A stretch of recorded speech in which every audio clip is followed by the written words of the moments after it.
इन साथियों नमस्कार। तो प्रेम से बोलिए जय मां सरस्वती। आइए शुरू करते हैं संगीत से संबंधित एक प्रैक्टिस सेट। आने वाले BPSC TRE 4 state CTET net ऐसे सभी परीक्षाएं जिनमें संगीत से प्रश्न पूछे जाते हैं, सभी परीक्षाओं के लिए बहुत बहुत लाभकारी सिद्ध होने वाला है वीडियो। आइए शुरू करते हैं। पहला प्रश्न पूछा गया है, सितार में कितने तार होते हैं? तो आप जानते हैं सितार में 7 तार होते हैं। ठीक है जी। इसकी व्याख्या आप देख लीजिए। व्याख्या इसकी जो है, सितार बीड़ा और ईरानी तंबूरा का मिश्रण है और इसके आविष्कार जो है अमीर खुसरो किए थे। अमीर खुसरो अलाउद्दीन खिलजी के दरबार में रहते थे। ठीक है। पंडित कंठे महाराज का संबंध किस वाद्य से है? तो पंडित कंठे महाराज जो है आपका जो है इसमें तबला बजाते हैं। पंडित कंठे महाराज तबला बजाते हैं, आप जानते हैं। इसका डिटेल देख लीजिए। कंठे महाराज जी तबला वादक है। पंडित कंठे महाराज का जन्म 1880 में वाराणसी के कबीर चौरा नामक स्थान में हुआ था। इनका घराना जो है बनारस घराना है। ठीक है जी, बनारस घराना। अगला सवाल देख लीजिए। राग असावरी का वादी स्वर बताइए। राग असावरी का आपको वादी स्वर बताना है, तो वादी स्वर क्या हो जाएगा जी? तो धैवत। आपको मैं बता दूं, असावरी राग की जाति होती है आडो संपूर्ण। आडो संपूर्ण इसकी जाति है। और वादी वादी धैवत है तो संवादी क्या है? गंधार है। ठीक है जी। इसका डिटेल पढ़ लीजिए। संवादी स्वर गंधार है, थाट असावरी है और जाति इसकी आडो संपूर्ण है। और देख लीजिए यहाँ पे मैं बताऊं कि असावरी जो थाट है इसमें गंधार, धैवत और निषाद ये तीनों स्वर कोमल लगते हैं। ठीक है जी, असावरी थाट में। अगला सवाल देख लीजिए। बलराम पाठक किस वाद्य से संबंधित है? तो बलराम पाठक जो है वायलिन बजाते हैं। ठीक है। 4 का क्या हो जाएगा जी? सॉरी, पंडित बलराम पाठक जो है सितार वादक हैं। बलराम पाठक सितार वादक थे, प्रसिद्ध सितार वादक थे। और इनका जन्म 5 नवंबर 1926 को उत्तर प्रदेश के बलिया में हुआ था। पिता स्वर्गीय राम गोविंद पाठक और उनके चाचा रामेश्वर पाठक प्रसिद्ध संगीतकार थे। ठीक है जी। अगला सवाल देख लीजिए। पंच सवारी ताल में कितनी मात्राएं होती? तो आप जानते हैं 15 मात्राएं होती है और 4 विभाग होता है। आप देख लीजिए, डिटेल इसका पढ़ लीजिए। देखिए, पंच सवारी ताल को केवल सवारी ताल या छोटी सवारी ताल भी कहा जाता है।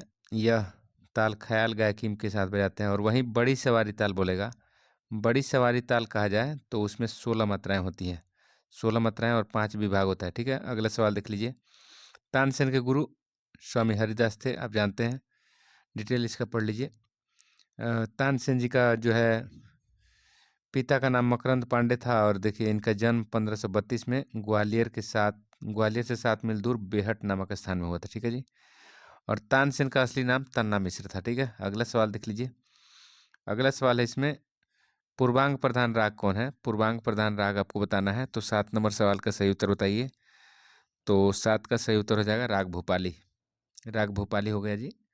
तो राग भूपाली कल्याण थट से उत्पन्न होता है। और कल्याण थट में आप जानते हैं मध्यम तीव्र बाकी शुद्ध स्वर लगते हैं। देखिए, पूर्वांग राग आपको भूपाली मिलेगा। भूपाली है, भूपाली का वर्जित स्वर म है, मणि भूपाली इसका होता है। इस राग को भूप के नाम से भी जानते हैं। इसके गायन जो है रात्रि के प्रथम पहर में करते हैं। ठीक है। अगला सवाल इसमें देख लीजिए। तिटकत गदिगन किस किस ताल से संबंधित है?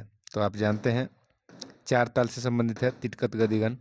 देखिए, 4 ताल से संबंधित है तिटकत गदिगन। 4 ताल के बोल हैं। 4 ताल में 12 मात्राएं होती हैं, 6 विभाग होता है।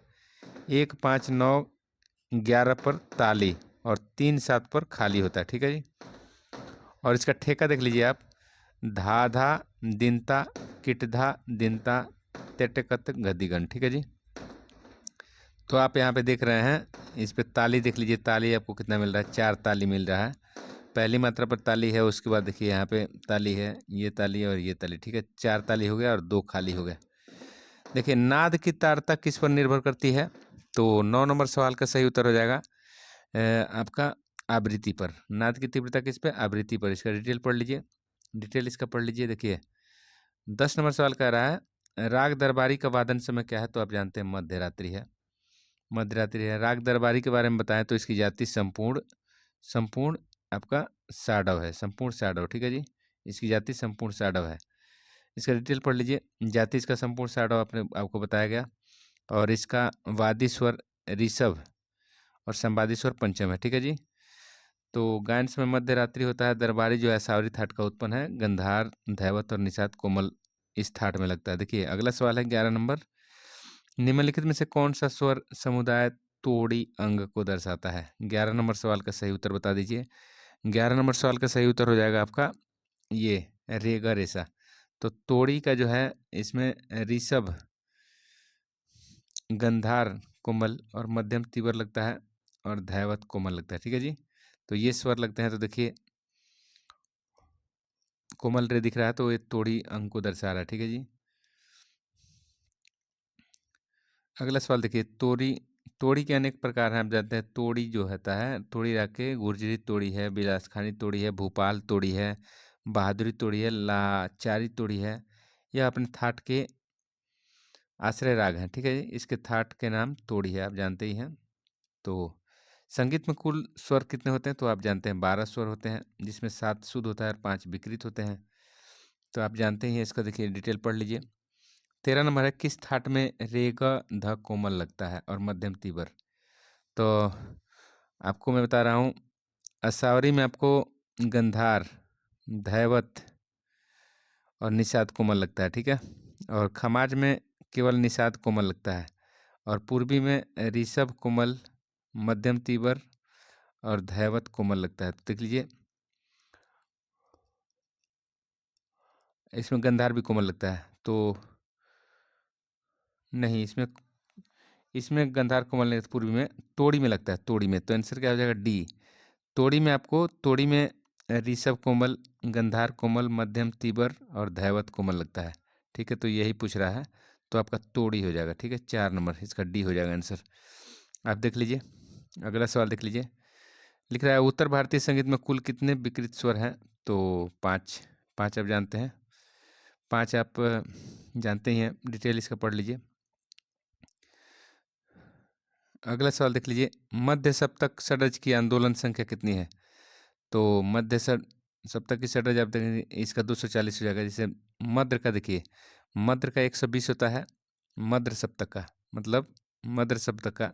उसके बाद मध्यम में जाइएगा तो इसी का दुगुना 240 हो जाएगा। वहीं तार में आप जाइएगा तो तार में इसका इसका 3 गुना मतलब 360 हो जाएगा, ठीक है जी। अगला सवाल देख लीजिए।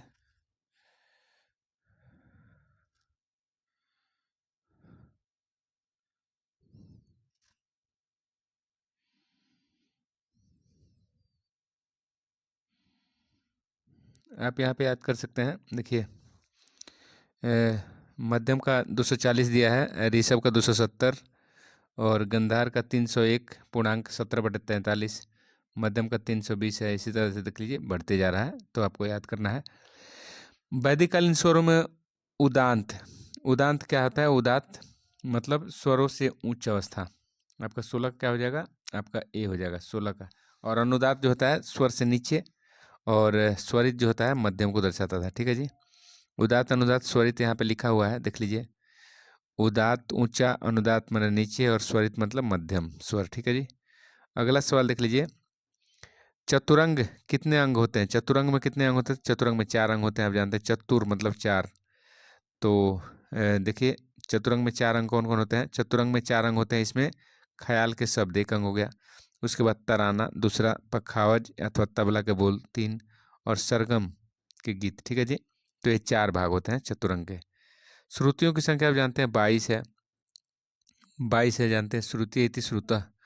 देखिए गुल्लू शब्द किस वाद्य यंत्र से संबंधित है? तो आप जानते हैं गुल्लू शब्द जो होता है सितार से संबंधित होता है। गुल्लू मतलब जहाँ पे डांड और तबली मिलता है उसी को गुल्लू कहते हैं। जैसे आपका डांड हो गया और यहाँ पे आपका ये तबली हो गया, तो यहाँ पे जो मिलता है ना इसी को कहते हैं गुल्लू, ठीक है जी। अगला सवाल देख लीजिए। अगला सवाल देख लीजिए। राग भूपाली किस थाट से? तो कल्याण थाट से आपको बताया गया है। और जाति इसका आडव है। आप देख लीजिए इसकी जाति कितना है? जाति है इसकी आडव, जाति इसकी आडव है। इस थोड़ा बड़ा कर लीजिए, देख लीजिए। जाति इसकी क्या है, तो आडव। इसमें स्वर शुद्ध होते हैं, सभी स्वर शुद्ध होते हैं। राग भूपाली वर्जित स्वर इसमें मध्यम और निषाद है। गायन समय रात्रि का प्रथम पहर। देखिए निम्न में से कौन सा आडव आडव गति का राग नहीं है, तो आडव जाति का राग नहीं है, अब जाति होना चाहिए, नहीं है। तो देखिए भूपाली आपका, देखिए 21 नंबर का सवाल का सही उत्तर क्या हो जाएगा जी? 21 का सही उत्तर बताइए, कमेंट कीजिए, कमेंट करके बताइए तो आपका कॉन्फिडेंस भी बढ़ेगा। तो कमेंट कीजिए 21 नंबर सवाल का सही उत्तर क्या हो जाएगा जी? 21 नंबर सवाल का सही उत्तर हो जाएगा आपका खमाज। देखिए भूपाली भी आपको आडव जाति का है, इसमें ऋषभ सॉरी मध्यम और निषाद कोमल वर्जित होता है, ठीक है जी, तो इसलिए आडव जाति का हो गया।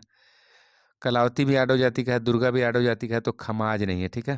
तो मैं आपसे बताऊं खमाज, इसमें निषाद कोमल लगता है। अगला सवाल देख लीजिए, अगला सवाल इसमें मिल रहा है आपको, देख लीजिए।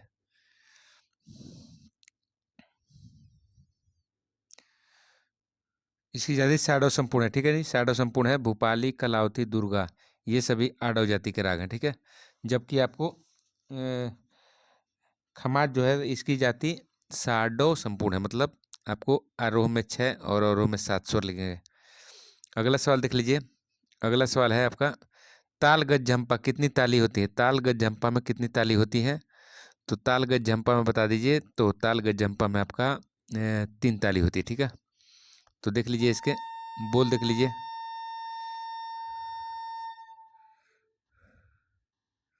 ताल गज झंपा में 3 ताली होती है, 1, 5 और 12 मात्रा पर रहो, खाली 9वीं पर होता है। तो गज झंपा ताल में 15 मात्राएं होती हैं, इसके 4 विभाग होते हैं।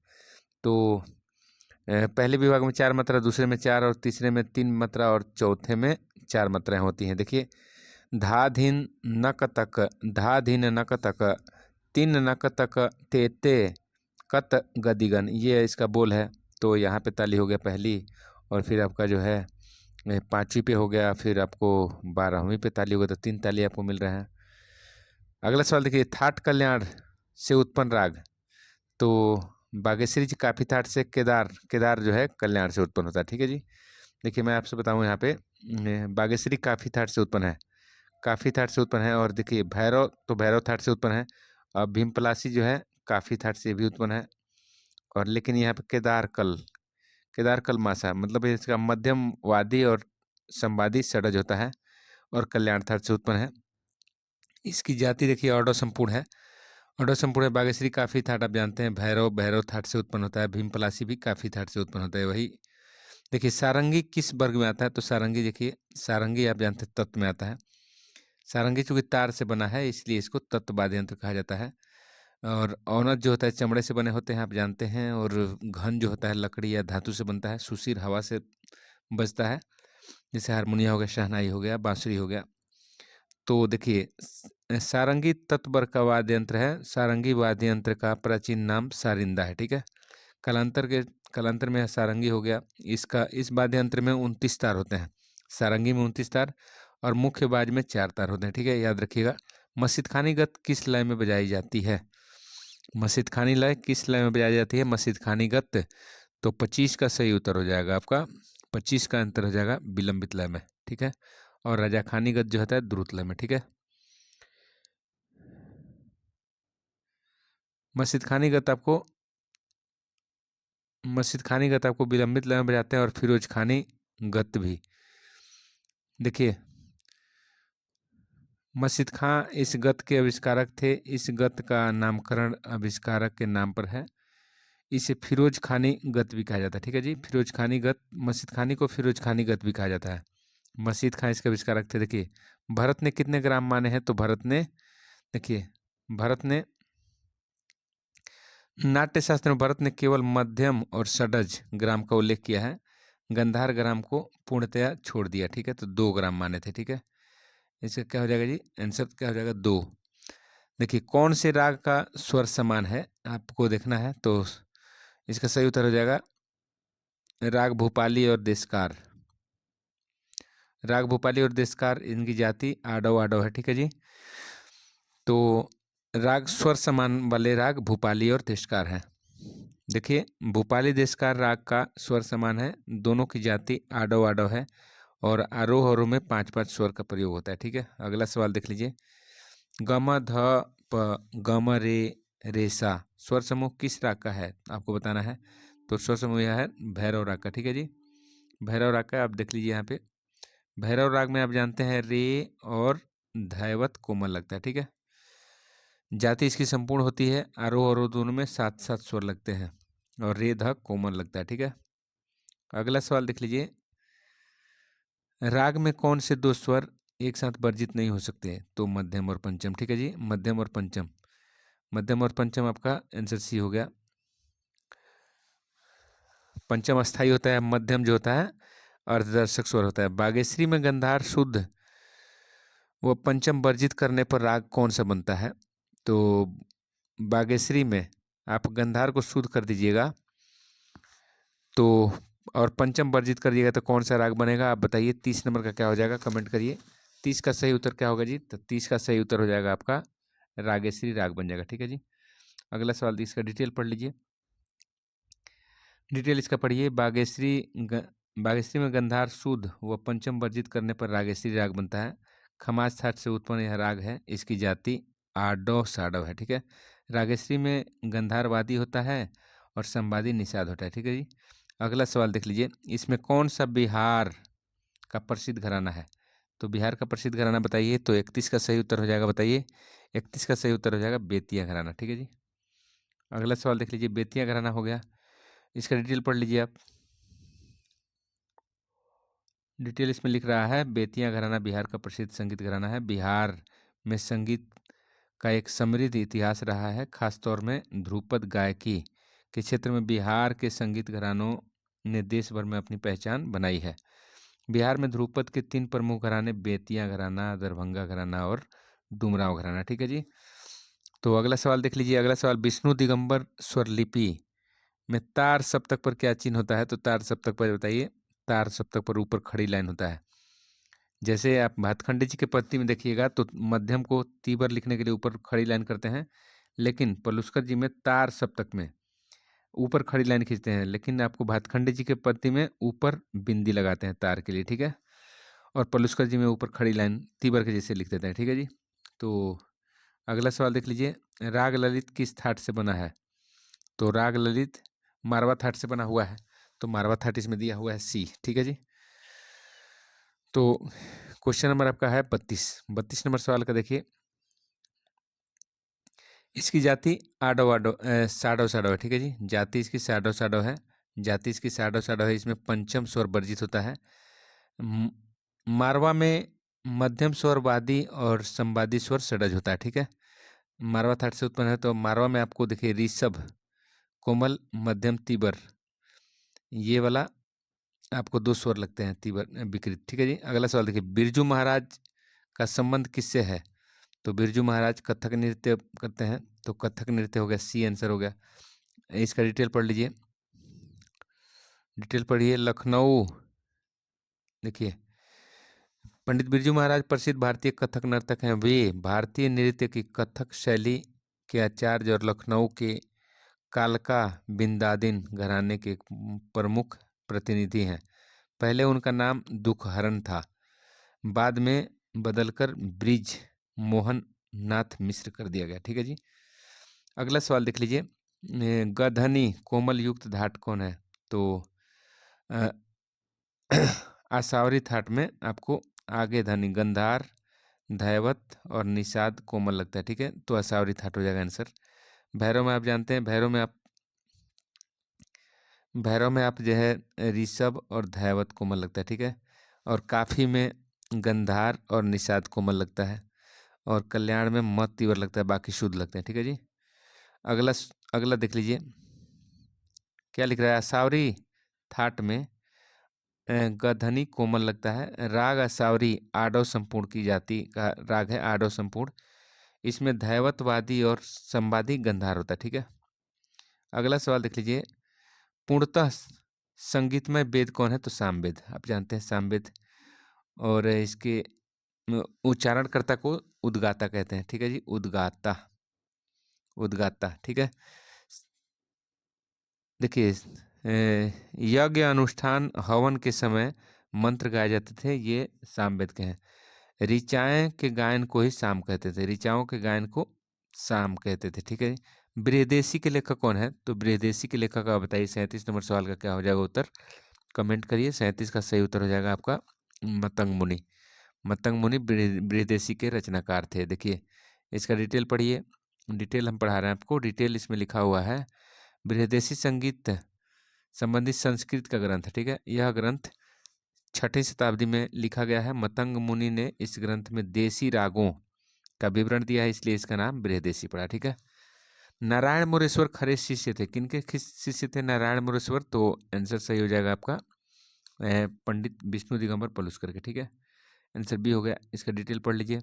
39 नंबर सवाल लिख रहा है, प्रथम भारत रत्न संगीतज्ञ कौन है? तो आपको प्रथम भारत रत्न MS सुब्बालक्ष्मी थी, ठीक है जी। MS सुब्बालक्ष्मी 39 का हो जाएगा आपका सी नंबर, सही है। इसका डिटेल पढ़िए। 39 का सी देखिए लिख रहा है, 1998 में भारत का सर्वोच्च सम्मान सुब्बालक्ष्मी जी को मिला, भारत रत्न। और श्रीमती मदुरे षडमुखवडिवु सुब्बालक्ष्मी पूरा नाम है इनका। तो MS सुब्बालक्ष्मी मतलब एम मदुरे षडमुखवडिवु, ठीक है जी। सुब्बालक्ष्मी इनका पूरा नाम है। कर्नाटक संगीत के मशहूर संगीतकार थी। पंडित रविशंकर सितार वादक, 1999 में इनको भारत रत्न मिला। भीमसेन जोशी को शास्त्रीय गायन में 2008 में भारत रत्न मिला, ठीक है जी। अगला सवाल देखिए, सितार के पहले तार को किस स्वर से मिलाया जाता है? तो सितार के पहले तार को आप बताइए किससे मिलाते हैं? तो 40 का सही उत्तर हो जाएगा आपका। 40 का सही उत्तर हो जाएगा मध्य मध्यम से, ठीक है जी। मध्यम से, ठीक है। अगला सवाल देख लीजिए। जो पहला तार होता है, सितार के पहले तार को मध्य मध्यम से मिलाते हैं और यह लोहे या स्टील का बना होता है। इसे बाज का तार कहते हैं। बाज का तार या बोल का तार कहते हैं, ठीक है जी। याद रखिएगा। सितार पर बजाई जाने वाली विलंबित गत को क्या कहते हैं? तो विलंबित गत को क्या बोलते हैं? आप सही उत्तर बताइए। 41 का सही उत्तर हो जाएगा आपका ख्याल, ठीक है जी। और सॉरी, ये कह रहा है बजाई जाने वाले विलंबित गत, तो ये मस्जिद खानी गत हो जाएगा, ठीक है जी। मस्जिद खानी गत। देख लीजिए आंसर यहाँ पे देख लीजिए। लिख रहा है, सितार बजाई जाने वाली विलंबित गत को मस्जिद खानी गत कहते हैं। अमीर खुसरो की वंश परंपरा के मस्जिद खान ने इस नवीन गत का आविष्कार किया, ठीक है। अगला सवाल देखिए, उदात अनुदात और स्वरित के लिए कौन सा क्रम सही है? तो मैं बताया था आपको, उदात मतलब ऊंचा, उदात मतलब ऊंचा, अनुदात मतलब नीचा और स्वरित मतलब मध्यम। तो ऊंचा, नीचा और मध्यम, ये सी आंसर हो जाएगा, ठीक है जी। इसका आंसर सी हो जाएगा, ठीक है। साम गायन में केवल 3 स्वर प्रयोग किए जाते थे, स्वरित, उदात और अनुदात, ठीक है। तो उदात का मतलब होता है ऊंचा, अनुदात का मतलब नीचा, और किंतु स्वरित का मतलब होता है में मतभेद है। वहीं इसे उदात से ऊंचा और कहीं अनुदात से नीचा माना गया है, ठीक है जी। तो स्वरित मतलब मध्यम भी होता है। तो आंसर आपका सी होना चाहिए, ठीक है जी।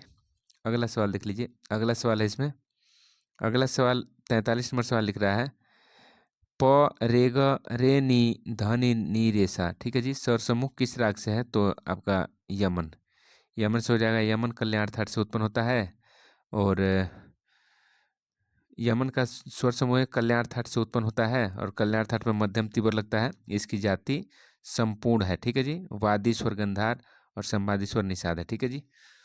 अगला सवाल देख लीजिए। अगला सवाल है, सदा रंगादा रंग किनके दरबार में गायक थे? तो मोहम्मद सारंगीले, जानते हैं आप। अपने कविताओं में सदा रंगादा रंग मोहम्मद सारंगीला का नाम रखते थे, जिससे वो काफ़ी खुश होते थे। अगला सवाल देख लीजिए। मुगल शासक थे। देखिए, किसी भी ताल के एक पूरे चक्र को आवर्तन कहते हैं, आप जानते हैं। तो आवर्तन कहते हैं। देखिए, निम्न में से अचल स्वरों का नाम बताइए। तो अचल स्वर षडज और पंचम होता है। षडज और पंचम, षडज और पंचम होता है अचल स्वर। आप इसे डिटेल पढ़ लीजिए। देखिए, राग दरबारी कान्हड़ा किस थाट के अंतर्गत है? तो असावरी थाट, ठीक है जी। दरबारी कान्हड़ा जो है असावरी थाट से उत्पन्न है और इसका मध्य रात्रि में गायन होता है, आप जानते हैं। और जाति इसका साडो संपूर्ण है, साडो संपूर्ण इसकी जाति है। अगला सवाल देख लीजिए, कौन सा राग मल्हार का प्रकार नहीं है? तो कौन सी कान्हड़ा, कौन सी कान्हड़ा जो है मल्हार का प्रकार नहीं है। बाकी आपका मेघ मल्हार है, चरजू मल्हार, रामदासी मल्हार। ठीक है जी, ये मल्हार के प्रकार हैं। देखिए प्रथम श्रुति का नाम क्या है, तो प्रथम श्रुति का नाम आप जानते हैं तिबरा है। ठीक है, क्या है जी, तिबरा। तिबरा इसका नाम है, प्रथम श्रुति का नाम। और श्रुति आप जानते हैं 22 होता है। भैरवी थाट आधारित राग बताइए, तो भैरवी थाट आधारित राग आपका कौन सा है, तो मालकोस। क्या होगा जी, मालकोस। भैरवी थाट का राग है, इसका डिटेल पढ़ लीजिए। मालकोस हो गया आंसर। इसका डिटेल में लिख रहा है भैरवी। भैरवी थाट आधारित राग मालकोस है। इसमें ऋषभ पंचम वर्ज है। ठीक है, इसकी जाति आडव आडव है। राग भटियार को मारवा थाट से उत्पन्न मानते हैं। आनंद भैरव भैरव थाट का राग है। और राग दरबारी असावरी थाट का राग है। ठीक है, अगला सवाल देख लीजिए। पंचम ग्राम में पंचम किस श्रुति पे है, तो पंचम ग्राम में आप देख लीजिए 16वीं श्रुति पे पड़ेगा। यहाँ देख लीजिए ध्यान से।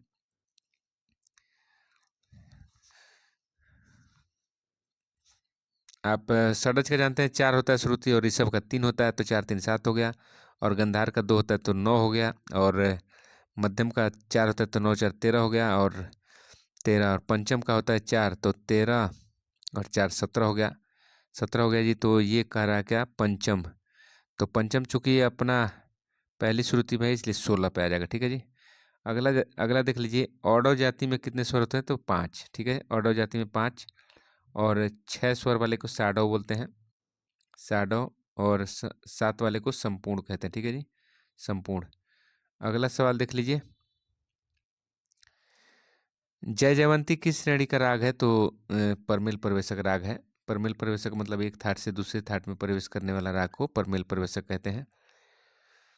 अगला सवाल देखिए। किसी तंत्रवाद्य की चौकी अथवा घुड़च पर क्या होता है, तो जवारी होता है। आप जानते हैं जवारी, जवारी होता है। ठीक है जी। अगला सवाल देख लीजिए।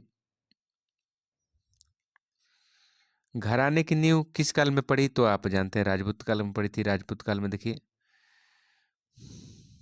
द्वादश स्वर मूर्छना का आविष्कारक कौन है, तो मतंग मुनि है। मतंग मुनि जो है अपने ग्रंथ बृहदेशी में जो है सबसे पहले इसका वर्णन किया। बृहदेशी में देसी गीतों का जो है 8 अध्याय में जो है वर्णन किया गया है। इसके राग अध्याय, स्वर अध्याय और प्रबंध अध्याय से जो है आपको द्वादश स्वर मूर्छना के उल्लेख मिलता है। ठीक है, अगला सवाल देख लीजिए। 57 नंबर। निम्न में से कौन सा स्वर अर्धदर्शक के नाम से जानते हैं, तो मध्यम को। ठीक है जी, मध्यम को जानते हैं, आप जानते ही हैं। अगला सवाल देख लीजिए। पंडित रविशंकर किस घराने से हैं, तो पंडित रविशंकर आपको मैहर घराने से हैं। ठीक है, अगला सवाल, इसमें डिटेल थोड़ा सा पढ़ लीजिए। मैहर घराने से हैं पंडित रविशंकर। और सितार वादक हैं। रविशंकर जी का जन्म 7 अप्रैल 1920 को बनारस उत्तर प्रदेश में हुआ था। इन्हें भारत सरकार द्वारा 1999 में भारत रत्न मिला। ठीक है। 59 नंबर। शहनाई किस वर्ग में आता है, तो सुशीर। और औनत चमड़ा से बनता है, आप जानते ही हैं। बिस्मिल्लाह खां भारत के प्रसिद्ध शहनाई वादक हैं। अगला सवाल देखिए। षडज ग्राम की कितनी मूर्छनाएं, तो षडज ग्राम की मूर्छनाएं 7। तो मूर्छनाएं कितनी है, 7। षडज ग्राम के भी 7 मूर्छनाएं, मध्यम ग्राम के भी, निषाद ग्राम के भी 7 मूर्छनाएं, तो टोटल मूर्छनाएं 21 हो जाती है। गजझंपा ताल में कितनी मात्राएं होती हैं, तो आप जानते हैं गजझंपा में 15 मात्राएं होती हैं। गजझंपा 15 मात्रा की ताल है। 4 विभाग होते हैं इसमें, 1 5 12 पर ताली होता है और 9वीं पर खाली होता है। गजझंपा ताल पखावज की ताल है। ध्रुपद अंक की गायकी के साथ इसका प्रयोग करते हैं। 62 नंबर सवाल है। निम्नलिखित में से 14 मात्रा वाला ताल कौन है, तो 14 मात्रा वाला ताल धमार ताल है, जो होली में गाया जाता है, होली में बजाया जाता है। देखिए धमार ताल पखावज का प्रसिद्ध ताल है। और 3 ताल 16 मात्रा का होता है। झप ताल आपका 10 मात्रा का, और सूल ताल भी 10 मात्रा का है। ठीक है जी।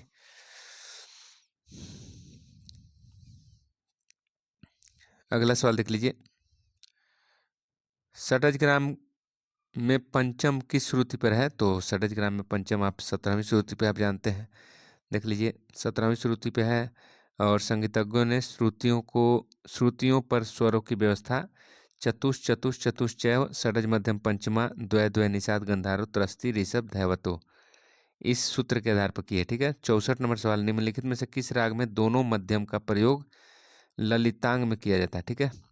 तो सही उत्तर हो जाएगा आपका बसंत, ठीक है जी। क्या हो जाएगा जी? बसंत। इसका डिटेल पढ़ लीजिए, बसंत हो गया। अगला सवाल देख लीजिए, आप इसका डिटेल पढ़ लीजिए।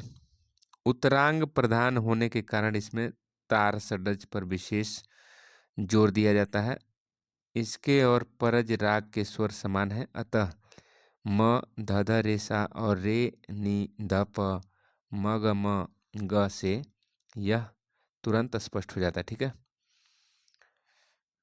अगला 65 नंबर सवाल देख लीजिए। 65 नंबर सवाल है, 65 नंबर सवाल, आसावरी राग में कौन कौन से स्वर कोमल लगते हैं? तो आपको मैं बताया था, गंधार, धैवत और निषाद, ये तीनों कोमल लगते हैं।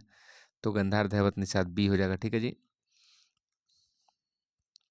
आप इसका डिटेल पढ़ लीजिए। कोमल ऋषभ की आसावरी होती है, शुद्ध ऋषभ की आसावरी होती है, आसावरी के प्रकार है, ठीक। आइए अगला सवाल है, वाजिद अली शाह का उपनाम बताइए। तो वाजिद अली शाह का उपनाम है अख्तरपिया, ठीक है।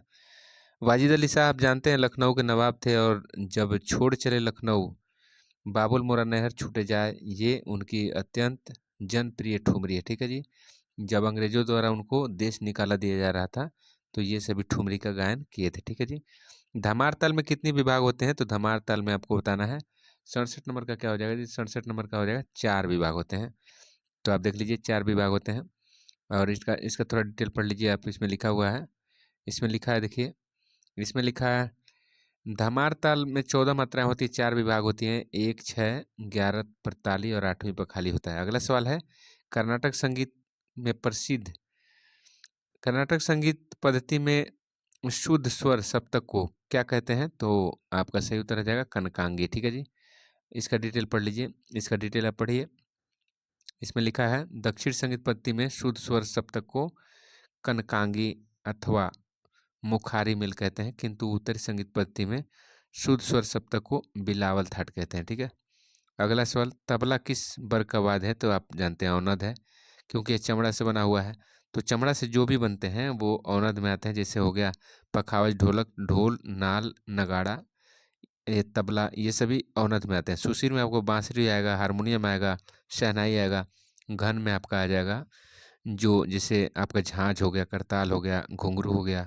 तत् में आपको तार से बने वाले बीड़ा, सितार वगैरह आते हैं, ठीक है। उत्तर भारतीय संगीत में कितने थाट हैं? तो आप जानते हैं 10 है, 10 थाट हैं।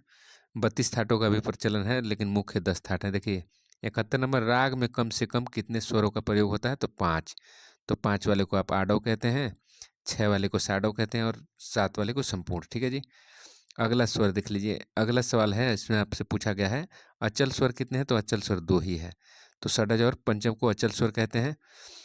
73 नंबर सवाल, अमीर खुसरो के गुरु कौन थे? तो जानते हैं आप, अमीर खुसरो के निजामुद्दीन औलिया है, ठीक है जी। निजामुद्दीन औलिया प्रसिद्ध कव्वाली के समझिए जनक इनको कहा जाता है। अमीर खुसरो का जन्म आपको 1235 ईस्वी में एटा जिले में हुआ था, पटियाली नामक उत्तर प्रदेश में, ठीक है जी। पिता का नाम अमीर मोहम्मद था, ठीक है, अमीर मोहम्मद सैफुद्दीन। देखिए कर्नाटक ताल पद्धति में मुख्य कितनी तालें हैं? तो आप जानते हैं 7 तालें हैं। अगला सवाल देख लीजिए। अगला सवाल, इसमें 7 तालें हैं, तो इसमें देख लीजिए, आपको इसका डिटेल पढ़ लीजिए थोड़ा।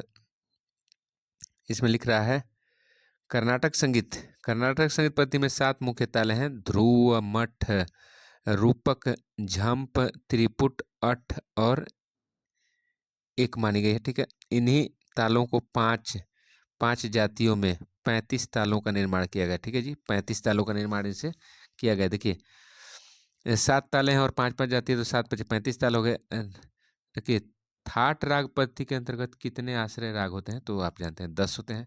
10 थाट होता है तो 10 आश्रय राग होते हैं।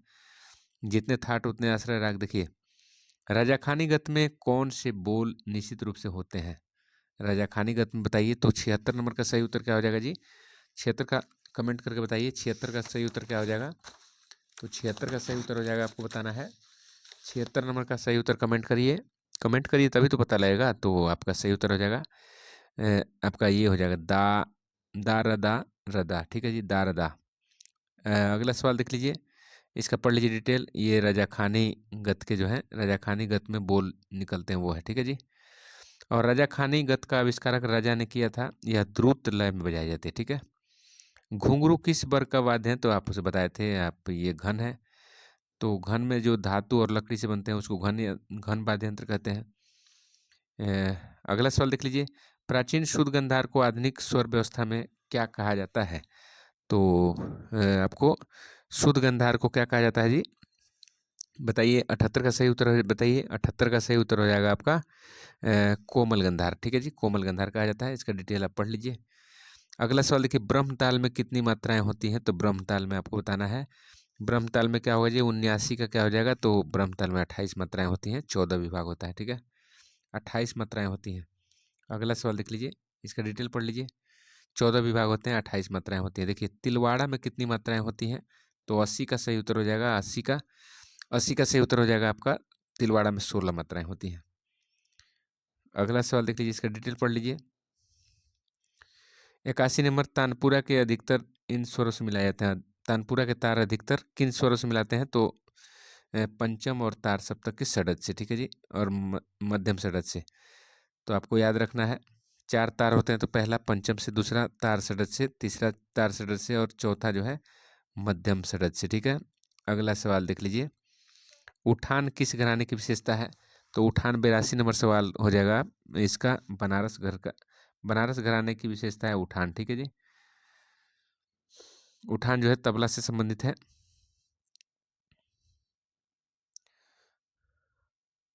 इसका डिटेल पढ़िए, इसका डिटेल पढ़िएगा। गीत गोविंद के लेखक जयदेव थे, आप जानते ही हैं। देखिए, उठान बनारस घराने की विशेषता है, इस घराने में कथक नृत्य का प्रभाव है, जिसके कारण तोड़े, टुकड़े, चक्रदार आदि विशेष चलन है। ठेके के प्रकार तथा फरद नाम की एक विशेष प्रकार की गत बनारस घराने की विशेषता है। गीत गोविंद जयदेव जी द्वारा लिखा गया। देखिए, गीत गोविंद, इसमें लिखा है गीत गोविंद 12वीं शताब्दी में जयदेव द्वारा लिखी गई।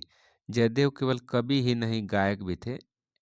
इसमें स्वर लिपि सहित संस्कृत में लिखे गए प्रबंधों और गीतों का संग्रह है। ठीक है, देखिए, राग मधुवंती में ऋषभ और धैवत कोमल करने पर किस राग की स्वरावली मिलेगी आपको? ठीक है, तो आप बताइए, इसका सही उत्तर हो जाएगा मुल्तानी। ठीक है, मुल्तानी। इसका डिटेल पढ़ लीजिए, इसका डिटेल पढ़िए। आप, लिखा है मधुवंती में ऋषभ और धैवत कोमल करने पर आपको मुल्तानी राग की स्वरलिपि मिलेगी। मुल्तानी की उत्पत्ति तोड़ी थाट से मानी गई है, और रे ग ध स्वर कोमल लगते हैं, मध्यम तीव्र लगता है, और जाति आडव संपूर्ण है। ठीक है, अगला सवाल देख लीजिए, रागांग राग पद्धति के अनुसार इसमें कौन सा रागांग राग नहीं है?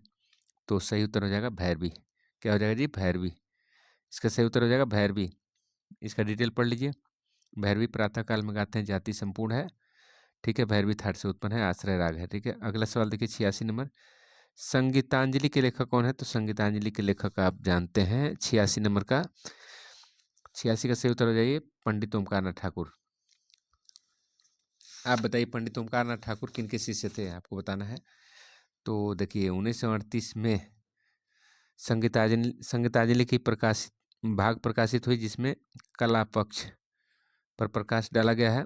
इसके 7 भाग अब तक प्रकाशित हो चुके हैं। देखिए, 87 नंबर, पंडित किशन महाराज किस वाद्य से संबंधित है? तो तबला बजाते हैं। ठीक है, किशन महाराज जी तबला बजाते हैं। देखिए, अगला सवाल, इनमें इनका डिटेल पढ़ लीजिए। इनका डिटेल इसमें लिखा गया है। तबला वादक हैं किशन महाराज जी, और बनारस घराने से संबंधित है। देखिए, योगदान के लिए भारत सरकार 1973 में पद्मश्री और 2002 में आपको विभूषण से, पद्म विभूषण से सम्मानित किया गया। अलगन, अलगन किसका प्रकार है? तो आप, बहुतों का प्रकार है। ठीक है जी, आप इसका डिटेल पढ़ लीजिए। 89 नंबर, भारतीय संगीत का मूलभूत स्वर क्या है? तो भारतीय संगीत का मूलभूत स्वर आप जानते हैं षडज है। ठीक है जी, षडज कहीं आपको वर्जित नहीं होता किसी भी राग में। तो आप देख लीजिए ध्यान से, इसका डिटेल पढ़ लीजिए।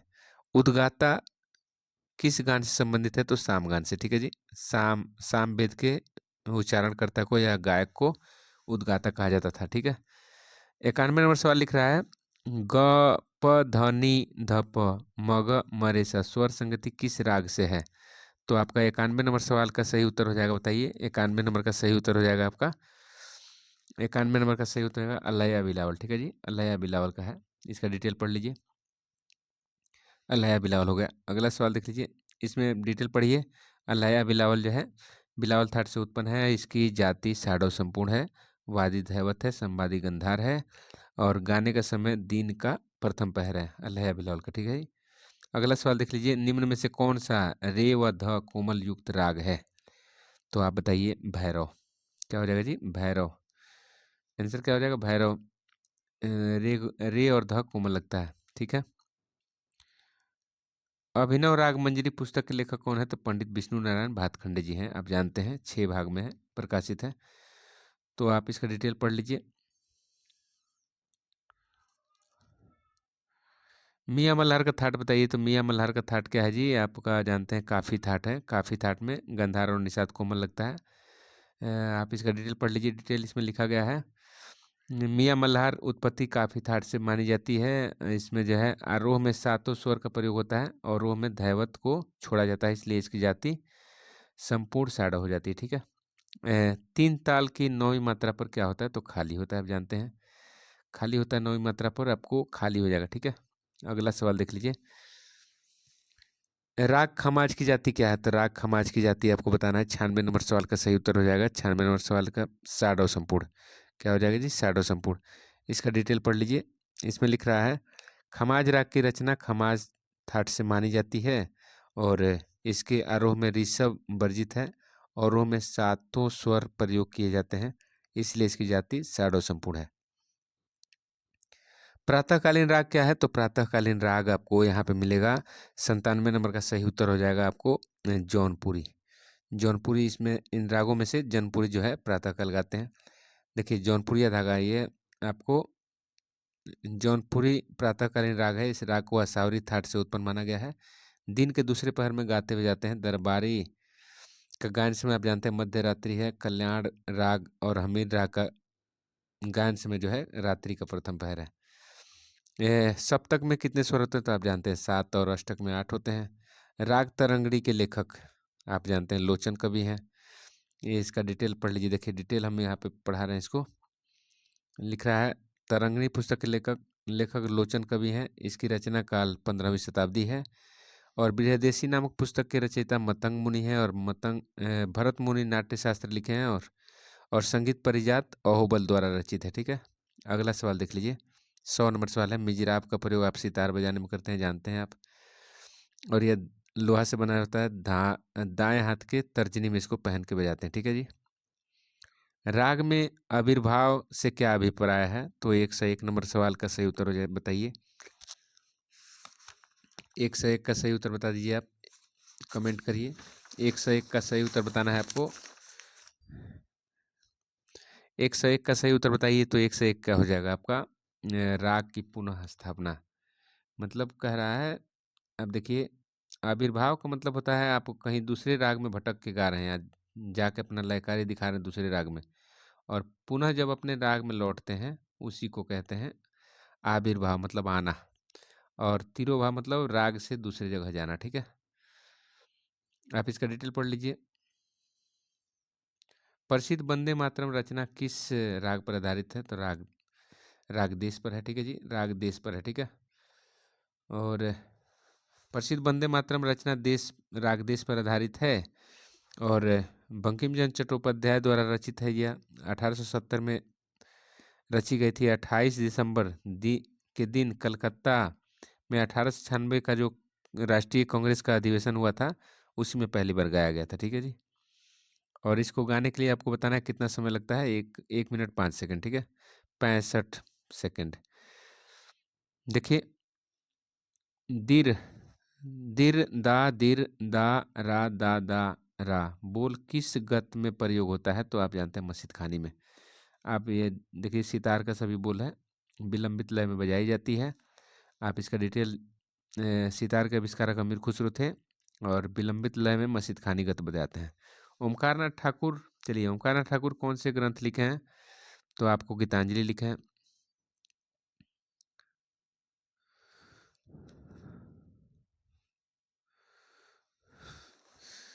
गीतांजलि तो आप देखिए, पंडित ओमकारनाथ ठाकुर प्रणव भारती लिखे हैं। गीतांजलि रविन्द्रनाथ ठाकुर द्वारा लिखा गया, ठीक है जी।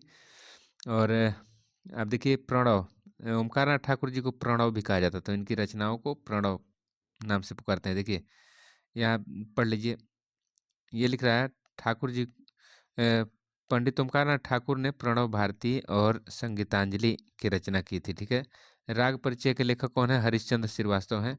और पंडित रविंद्रनाथ ठाकुर द्वारा रचित गीतांजलि है। और राग विबोध के लेखक कौन है? सोमनाथ जी है। ठीक है। तो गीतांजलि के लिए 1913 में सबसे पहले एशिया में सबसे पहले रविंद्रनाथ ठाकुर जी को नोबेल प्राइज मिला था। देखिए किस राग में ग और नी महत्वपूर्ण स्वर है? तो राग केदार में। ठीक है जी। केदार में देखिए राग बिहाग में ग और नी महत्वपूर्ण स्वर है। बिहाग राग में, ठीक, बिहाग राग। ठीक है जी। इस राग में इसका जो है रचना बिलावल थाट से हुआ है। इसकी जाति आडव संपूर्ण है और रात्रि के प्रथम पहर में गाते हैं। तो राग बिहाग हो जाएगा। ठीक है जी, राग बिहाग हो जाएगा, ये नहीं। अगला स्वर देख लीजिए। अगला सवाल है आपसे, राग यमन किस थाट से उत्पन्न है? तो आप जानते हैं कल्याण थाट से उत्पन्न होता है। और राग यमन आप देख लीजिए यहाँ पे,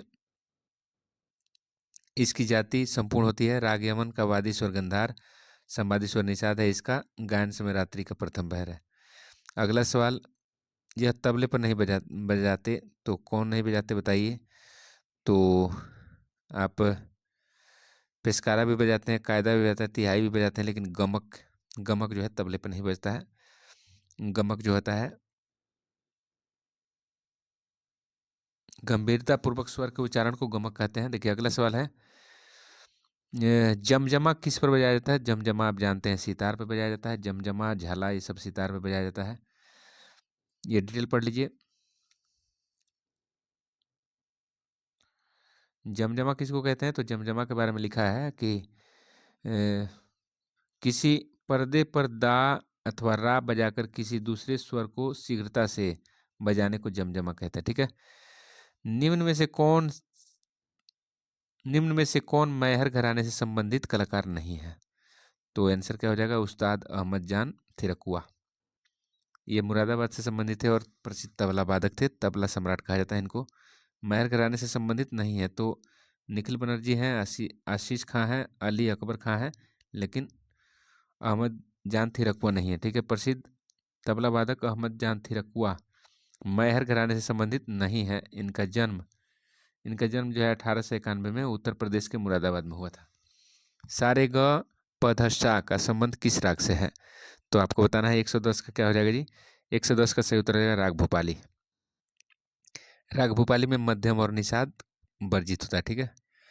और कल्याण थाट से उत्पन्न है। बिलावल थाट में आप जानते हैं सभी शुद्ध स्वर होते हैं। खमाज में आपको कोमल निषाद लगता है। राग मोहन कहा जाता है इसको। देखिए राग भूपाली से संबंधित है। रचना कल्याण थाट से उत्पन्न होता है। दक्षिण भारत में इसे संगीत में इसे क्या कहते हैं? मोहन राग कहते हैं। ठीक है जी। नाट्य शास्त्र के रचयिता कौन है? तो नाट्य शास्त्र के रचयिता आप जानते हैं भरत मुनि है। और देखिए आप ध्यान से इसमें पढ़ी डिटेल। इस ग्रंथ की रचना 5वीं सदी में हुई थी। इसको नाट्य शास्त्र, योग शास्त्र अथवा मोक्ष शास्त्र भी कहा जाता है। ठीक है। सारंगदेव ने 13वीं शताब्दी में संगीत रत्नाकर नामक ग्रंथ की रचना की थी। हारमोनियम में क्या है? सुशीरवाद है, अब हवा से बजता है। ठीक है जी। और आप सभी जानते हैं इसके बारे में। अगला अगला सवाल है 117 नंबर, निम्नलिखित में से किस राग में नी स्वर केवल एक रूप में प्रयोग होता है? तो सही उत्तर हो जाएगा राग सोहनी। राग सोहनी देखिए मारवा थाट से उत्पन्न होता है और निषाद का केवल एक ही रूप लगता है और उत्तरांग प्रधान राग है। अगला सवाल देख लीजिए। 114 राग भीम पलासी का वादी स्वर मध्यम होता है। देखिए यहाँ पे डिटेल पढ़िए। काफी थाट से उत्पन्न होता है भीम पलासी और इसमें गंधार निषाद दोनों कोमल लगते हैं और इसमें वादी स्वर मध्यम और संवादी षडज होता है। गायन समय इसका दिन का तीसरा पहर है। सितार पर बजाई जाने वाली द्रुत गत को क्या कहते हैं? तो रजाखानी कहते हैं और विलंबित को मस्जिद खानी कहते हैं, आप जानते ही हैं।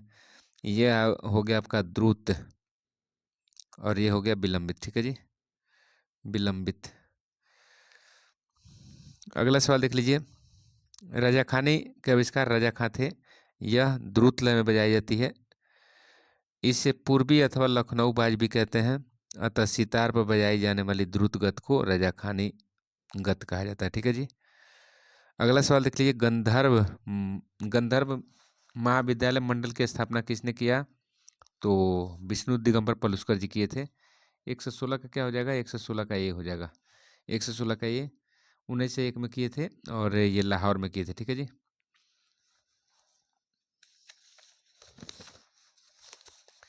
अगला सवाल है 117 नंबर, तो आपने देख लिया। अब 118 नंबर देखिए। 117 नंबर देखिए, जिन तान में स्वर क्रमानुसार नहीं होते उससे क्या कहते हैं? तो उसको क्या कहते हैं जी? 117 का कूटतान कहते हैं, शायद कूटतान बोले, कूटतान है। कूटतान कहते हैं जिसमें स्वर एक क्रम में नहीं होते। ठीक है। अगला सवाल देख लीजिए, चतुस्सारणा पद्धति के कितने सोपान हैं? चतुस्सारणा पद्धति के कितने सोपान है? तो 118 का सही उत्तर हो जाएगा आपका 4 सोपान है। ठीक है, 4 सोपान है इसके। ठीक है। अगला सवाल देख लीजिए। अगला सवाल देख लीजिए,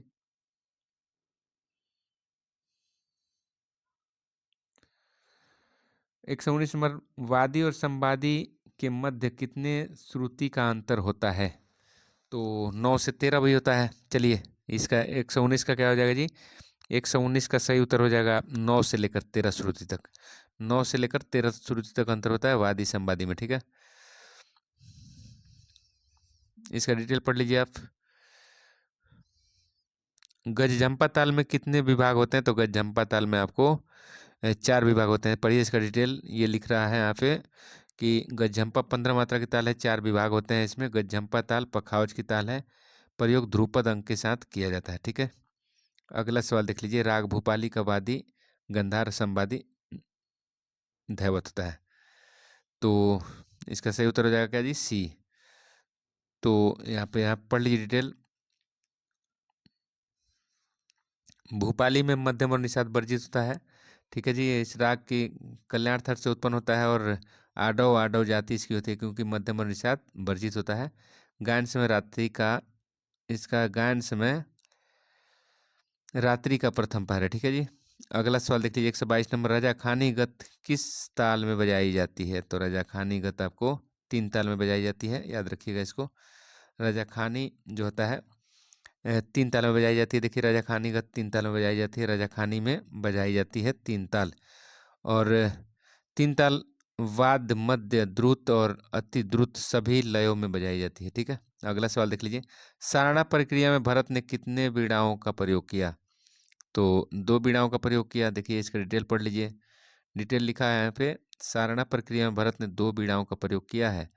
सर्वप्रथम भरत ने समान आधार, समान लंबाई चौड़ाई तथा एक ही लकड़ी के बनी 2 बीड़ा ली, अतः दोनों बीड़ा को समान रखा, जिससे दोनों एक ही नाद उत्पन्न कर सके। 124 निम्नलिखित में से किस राग को हिजाज भैरव के नाम से भी जाना जाता है? तो सही उत्तर क्या हो जाएगा जी? तो सही उत्तर बताइए। तो सही उत्तर हो जाएगा नट भैरव को। नट भैरव को हिजाज भैरव भी कहा जाता है। अब इसका डिटेल थोड़ा पढ़ लीजिए। नट भैरव नाम से हिजाज भैरव को जानते हैं। नट भैरव रा, नट भैरव राग भैरव से मिलकर बना हुआ है। पूर्वांग में राग नट, उत्तरांग में राग भैरव।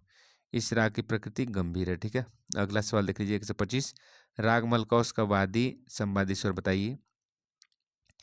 तो राग मलकौस का वादी स्वर मध्यम और संवादी स्वर षड्ज होता है। राग मलकौस भैरवी थाट से उत्पन्न है और इसमें ऋषभ और पंचम वर्जित होता है। इसकी जाति औडव औडव है। तो आज की वीडियो में इतना ही। अगले वीडियो में फिर मिलते हैं। तब तक के लिए जय हिंद, जय भारत। चैनल को लाइक करिए, सब्सक्राइब करिए, मित्रों में शेयर करिए।